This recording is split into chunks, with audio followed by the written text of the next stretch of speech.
어제가 스승의 날이었기에 지난 주간에 우리 교회 출신 부목사들이 스승의 날이 되었다고, 그들은 이제 모두 나가서 어엿하게 담임 목회를 하고 있는데 우리 부부를 초청해서 식사 대접을 하고, 그리고 지나간 시간들의 추억을 더듬으면서 즐거운 시간을 가졌습니다. 여러분, 오늘 우리가 인생을 살아가면서 누구의 스승이 된다, 누구의 멘토가 된다, 책임도 크지만 얼마나 보람된 일인지 모릅니다. 오늘 여러분들은 누구의 스승이 되어 있고 누구의 멘토가 되어 있습니까? 옛날을 추억하면서 이야기하던 중에 장성훈 목사가 우리 교회에서 심호하면서 겪었던 에피소드를 들려주었습니다.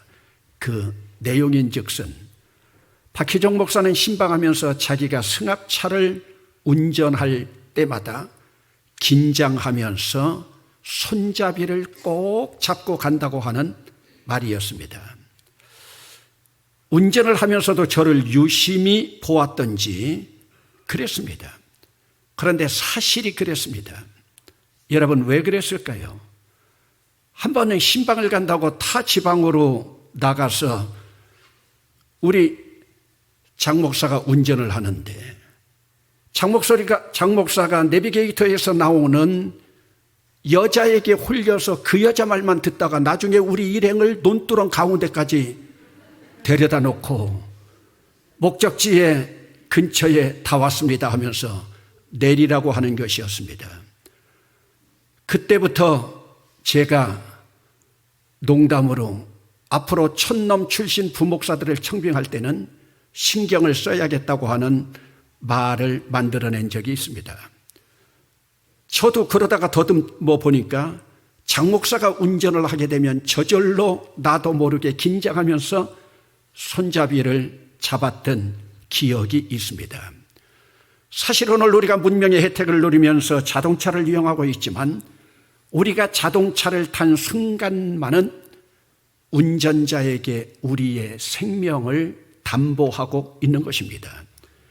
때로 보면 운전자 한 사람 때문에 수백 명의 생명이 위협을 받는 경우가 있습니다.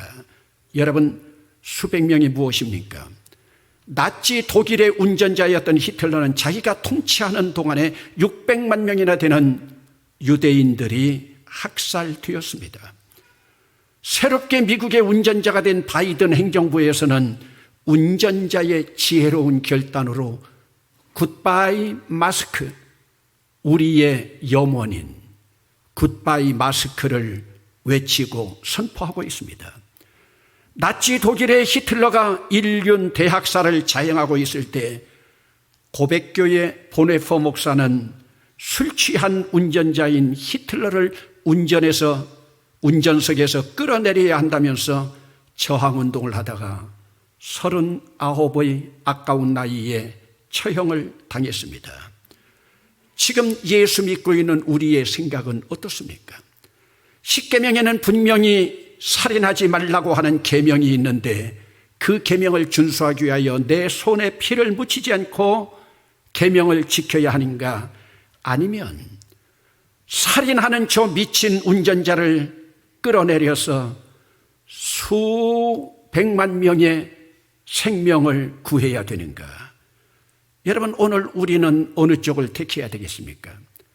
같은 동갑 나이의 보네퍼 목사와 안중근 의사는 스스로 살인자가 된다고 해도 다른 사람의 생명을 살리기 위해서 의의 길을 걸어간 사람들입니다.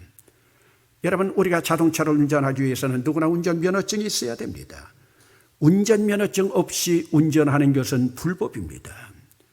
그런데 여러분, 운전면허가 있다 하더라도 음주운전, 술 취한 자들이 하는 운전 절대 금물입니다. 외국에서는 음주운전을 살인행위로 규정해서 엄벌에 처합니다. 우리나라는 아직도 음주운전에 대한 그 규정들이 너무 느슨한 상태죠. 여러분, 며칠 전에도 참으로 가슴 아픈 사연 듣지 못했습니까? 4살짜리 딸을 데리고 유치원에 가던 30대 엄마가 다른 것도 아니고 가장 안전하다고 하는 횡단보도를 건너다가 승합차에 치여서 생명을 잃었습니다. 운전자는 바로 며칠 전에 눈 수술을 받은 운전자였습니다. 순간의 실수로 한 가정이 파괴된 것이 아니겠습니까? 더군다나 이 가정의 달에 4살짜리 상처받은 그 어린 것 평생 아픔으로 살아갈 모습을 생각해 보세요. 그렇다면 오늘 우리는 안전한 운전자인가? 오늘 우리는 자동차만이 아니라 내 인생을 운전하는 운전자들입니다. 그렇다면 오늘 우리는 내 인생을 살아가면서 내 인생을 바르게 운전하고 있는가? 바르게 운전하기 위한 운전면허증은 갖고 있는가? 운전면허 시험을 위해서 공부는 열심히 했습니까? 어떤 사람들은 인생 운전을 해가고 있으면서 스스로 병들고 미친 운전자가 되어가고 있고, 그런 자를 또 가슴에 모시고 살아가는 사람이 있습니다. 행여 우리는 그렇지 않습니까?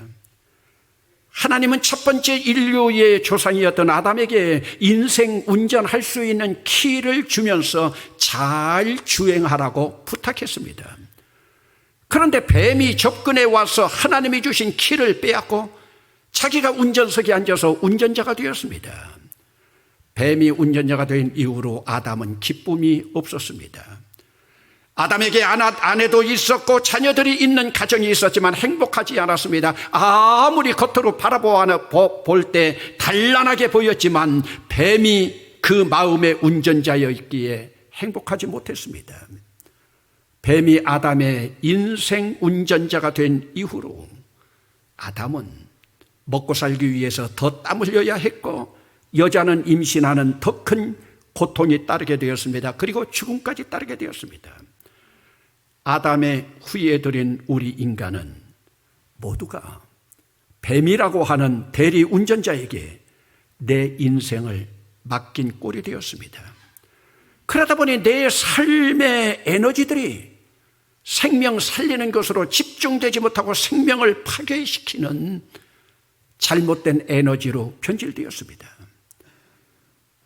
여러분, 잘못된 에너지로 변질되다가 보니까요, 남이 잘 됐다는 소리만 들으면, 남의 자식들이 잘 됐다고 하는 소리만 들으면 속이 뒤집힙니다. 여러분, 하나님께서 우리를 이 땅에 보내실 때 하나님께서는 우리가 먹을 수 있는 음식과 그 음식을 소화시킬 수 있는 에너지까지 우리에게 다 주셨습니다. 그런데 사촌이 땅을 샀다고 하는 이야기를 들으면서부터 하나님께서 소화할 능력까지 주셨는데 소화가 되지 않습니다. 소화시키는 데 사용되는 에너지가 다른 것으로 사라져버렸습니다. 여러분, 여기 두 가정이 있습니다. 두 가정은 서로 왕래도 잦고 서로 이웃 간의 정도 두터워서 오순도순 잘 지내고 있었습니다. 두 집이 생활 수준이 거의 같아서 자동차도 비슷한 종류의 것이고 집 크기도 비슷했습니다. 그런데 어느 날 이쪽 집 부인이 청소를 하다가 창밖을 내다보니까 옆집 여주인이 억대가 넘는 새 자동차를 몰고 외출하는 것을 보았습니다. 그 순간 이쪽 부인의 얼굴이 창백해지면서 가슴이 심하게 두근거리기 시작했습니다. 이쪽 부인의 남편이 퇴근하고 들어왔습니다. 그는 남편에게 냅다 소리를 지릅니다. 옆집에 여자는 1억짜리 벤츠 타고 다니더라.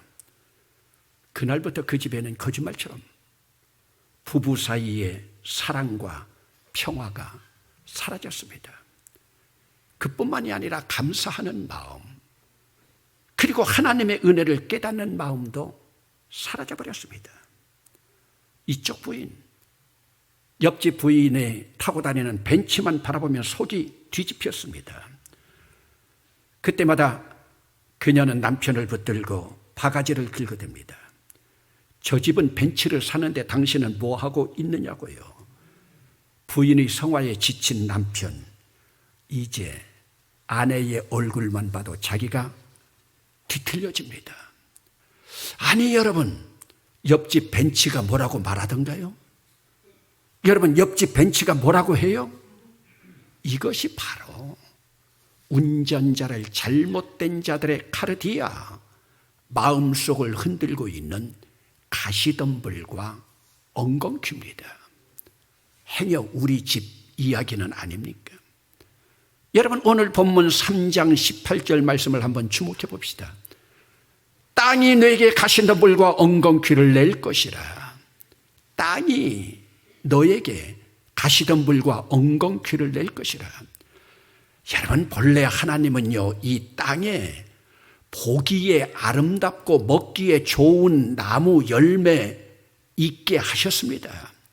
그래서 동산 가운데 생명나무와 선악을 알게 하는 나무도 있었습니다. 그리고 그 나무들을 풍부하게 적시는 강물도 있었습니다. 그런데 이제는 그 생명의 땅에서 가시덤불과 엉겅퀴만 자라고 있습니다. 마태복음 13장의 비유에 의하면 이 땅이 바로 우리의 카르디아, 우리의 마음밭입니다. 우리 마음밭에 가시덤불과 엉겅퀴를 가져오는 것은 바로 운전자인 뱀, 사탄이 가져다주는 마음입니다. 바로 아담의 마음밭에 가져다준 뱀의 마음입니다. 여러분, 오늘 우리의 마음밭에 가시덤불과 엉겅퀴가 있어서 내 인생의 운전을 잘못해 가고 있는 것이 있다면 내 안에서 뱀이 조종을 하고 있는 것입니다. 내 마음에 뱀이 몰래 기어들어와서 내 마음을 흔들고 있습니다. 가시덤불과 엉겅퀴, 뱀이 숨기에도 너무 좋은 것입니다. 그러다 보니 여러분, 내 인생에 하나님께서 주신 그 능력의 에너지가 다른 것으로 쏟아부어집니다. 생명 에너지가 쓰레기로 쓸모없이 되어져 버립니다. 그러면 여러분, 내 마음밭에 있는 가시덤불과 엉겅퀴 왜 왔습니까? 내 마음이 뱀의 음성에만 귀를 기울였기 때문입니다. 여러분, 오늘 본문 17절 상반절을 한번 주목해 봅니다. 아담에게 이르시되 내가 내 아내의 말을 듣고 내가 내게 먹지 말리한 나무의 열매를 먹었은즉. 아담이 사실은 하나님의 말씀을 들어야 했고 하와도 하나님의 말씀을 들어야 했는데 아담은 하와의 말을 들었고 하와는 뱀의 말을 들었습니다. 그러므로 오늘 우리가 누구의 말을 먼저 듣느냐? 이스라엘 민족은 아기를 잉태했을 때부터 그들이 태교 교육을 받는데 하나님 말씀 듣기를 원합니다. 그래서 그들에게 쉐마 교육이 있습니다. 이스라엘아 들으라, 우리 하나님 여호와는 오직 유일한 하나님이시니 너는 마음을 다하고 뜻을 다하고 힘을 다하여 주 너희의 하나님을 사랑하라. 부모 말씀 먼저 들으라고 하지 않았습니다. 부부 말씀 먼저 들으라고 하지 않았습니다. 하나님 말씀 들으라고 했습니다. 그럼에도 불구하고 뱀의 말을 들으니 어찌 되었습니까? 여러분, 하나님이 먹지 말라고 한 열매가 무엇입니까? 바로 지식의 나무 열매인 선악과 열매가 아닙니까? 그러면 여러분, 이 가시덤불과 엉겅퀴 왜 생겨났습니까? 하나님의 말씀 듣지 않았기 때문입니다. 그러면 여러분, 내 마음밭에 생겨난 이 가시덤불과 엉겅퀴 어떻게 없앨 수가 있겠습니까? 그것을 없애려면 하나님께서 먹지 말라 한 나무 열매를 뱉어버리고 양식을 생명나무 열매로 바꿔야 합니다. 아니, 그러면 여러분, 이미 내 뱃속에 들어가서 소화되고 기질까지 되어버린 그 열매를 어떻게 토해낼 수 있단 말입니까?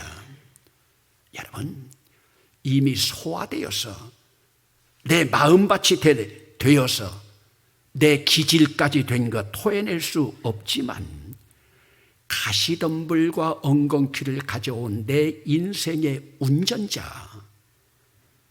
술 취하고 미친 그 운전자는 우리가 끌어내릴 수가 있습니다. 그 운전자는 우리가 바꿀 수 있습니다. 어떻게 바꿀 수 있습니까? 정신 나간 운전자를 끌어내리고 그 자리에 여자의 후손을 운전석에 데려다 놓아야 됩니다. 여러분, 여자의 후손이 누굽니까? 메시아 예수 그리스도가 아닙니까? 여러분, 물론 예수 그리스도를 운전자로 바꾸어도 가시덤불과 엉겅퀴 금방 옥토가 되지 않습니다. 금방 좋은 땅이 되지 않습니다. 운전자를 바꾼다고 하는 것은 예수 그리스도의 십자가의 피로 내 마음밭을 갈고 닦는 겁니다. 여러분, 농사짓는 토질도 바꾸기 위해서는 거름을 주면서 갈고 닦아야 됩니다. 그러다가 내 마음밭이 십자가의 피로 흥건하게 적셔질 때, 십자가 피 한 번이 아니라 십자가의 피로 흥건하게 적셔질 때 토질까지 바꾸어집니다. 여러분, 아무리 좋은 하나님의 말씀이 들려진다 하더라도 토질이 좋지 못하면 심겨질 수가 없습니다. 그러나 토질만 좋으면 그 토질은 100배, 60배, 30배로 결실까지 맺게 됩니다. 여러분, 어떻게 가시덤불과 엉겅퀴 사라질 수 있을까? 우리는 분명히 알아야 됩니다. 예수 그리스도의 생명의 피가 흥건한 밭에서 가시덤불 엉겅퀴 자라지 못합니다. 가시덤불과 엉겅퀴는 예수님의 십자가의 피가 있는 곳에서는 살아날 수가 없습니다. 예수 그리스도의 십자가 피에는 생명만 자랄 수가 있습니다. 예수님의 십자가의 피는 죽은 생명도 살릴 수 있는 능력입니다.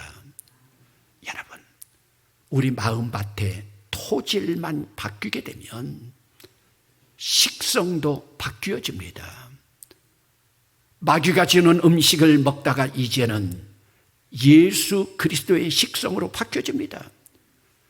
지금까지는 엉겅퀴가 가득한 지식의 나무 열매를 먹었는데 이제는 생명나무 열매를 먹으니 혈색이 달라집니다.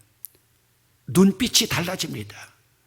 은혜의 얼굴이 됩니다. 얼굴에 기쁨이 넘치고 미소가 가득 넘칩니다. 그러다 보면요, 언어가 달라집니다. 긍정적인 사람이 됩니다. 여러분, 우리 인생에서 뱀이 운전자로 있을 때에는 하와 때문에 선악과 먹었다, 뱀이 시켜서 유혹해서 선악과 먹었다, 누구 때문이다 핑계하던 언어가 생명나무 언어로 바뀌어집니다. 생명나무 언어가 무엇입니까? 사촌이 땅을 사면 배가 뒤틀려서 아프던 그 자리에서 오는 말은 험해도 가는 말이 고와집니다. 누가 내 마음을 상하는 가시덤불 엉겅퀴 말을 해도 대답해서 돌아가는 말은 생명의 열매의 언어가 됩니다. 그러다 보면 좋게 말하게 됩니다. 이쁘게 말하게 됩니다. 웃으면서 말하게 됩니다. 친절한 말을 하게 됩니다. 여러분, 오는 말이 험해도 가는 말이 고와져 보세요. 웃는 얼굴에 침 못 뱉는다고 하지 않습니까? 여러분, 내 인생의 운전자를 사탄에서 예수 그리스도에게로 바꾸었습니다. 그래도 내 마음 한구석에는요, 한 오리 실처럼 엉겅퀴 한 가닥이 남아 있습니다. 우리 모두에게 있는 그 엉겅퀴 한 가닥이 뭔 줄 압니까? 우리가 뿌리치지 못하는 돈입니다. 예수를 믿으면서 수많은 사람들이 돈이라고 하는 가시덤불에 걸려서 오늘도 주일이라고 하는 것도 모르고 어리석은 삶을 살아가는 자들이 있습니다. 그들이 누구들입니까? 돈에 노예된 자들입니다. 오늘날과 같은 황금 만능주의 사회에서 돈이 갖는 마력은 생명 이상일 것일 수 있습니다. 이것을 위해서 수많은 사람들이 죽을 줄 모르고 불나방처럼 모여듭니다. 특별히 요즘 우리나라에서 부동산을 쫓아가는 아파트 노예로 전락하는 사람들이 많아지고 있습니다. 돈은 이제 인간의 욕심의 대상이 아니라 숭배의 대상이 되었습니다. 돈이 종교가 되었습니다. 여러분, 예수 믿는다고 하는 그리스도인이면서도 세상의 가치관에서 완전히 자유롭지 못한 자들, 여러분의 모습이 아닙니까? 예수 그리스도의 흔적을 지닌 자들, 돈으로 살 수 있는 것보다 눈에 보이지 아니하는 더 귀한 가치를 내 자산으로 가지고 살아가는 사람들입니다. 여러분, 이 귀한 가치가 뭔 줄 압니까? 오늘 본문 마지막에 나오고 있는 가죽옷입니다. 아담과 하와가 에덴 동산에서 쫓겨나서 하루살이처럼 무화과 나뭇잎으로 옷을 입고 있을 때에 하나님이 어린 양 한 마리 잡아서 피가 뚝뚝 떨어지는 그 어린 양 희생시키면서 어린 양의 피로 얼룩진 가죽 옷을 입히셨습니다. 하루살이 같은 인생의 영원한 옷을 입히셨습니다. 이 가죽 옷에는 어린 양의 피, 어린 양으로 오신 예수 그리스도의 피가 배어 있는 옷입니다.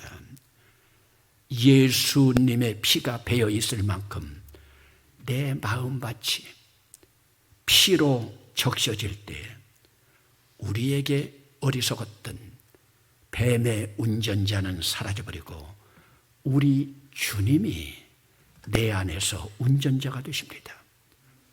가정의 달을 맞이해서 여러분, 오늘 여러분 자녀들의 얼굴을 떠올리면서 오늘 여러분 자녀들, 그들의 인생을 뱀이 운전하고 있습니까? 여자의 후손인 예수님이 운전하고 있습니까? 여러분 자녀들의 인생을 바라보면서 그들의 운전자를 바라보면서 여러분 불안하지 않습니까? 여러분이 여러분 스스로를 합니다. 지금 여러분의 운전자는 예수 그리스도입니까? 뱀입니까? 5월은 내 마음의 운전자, 내 인생의 운전자가 누구인가를 숙고하면서 점검하는 달이기도 합니다. 그런 계절입니다. 여러분 운전대에 지금 예수님이 앉아 계십니까?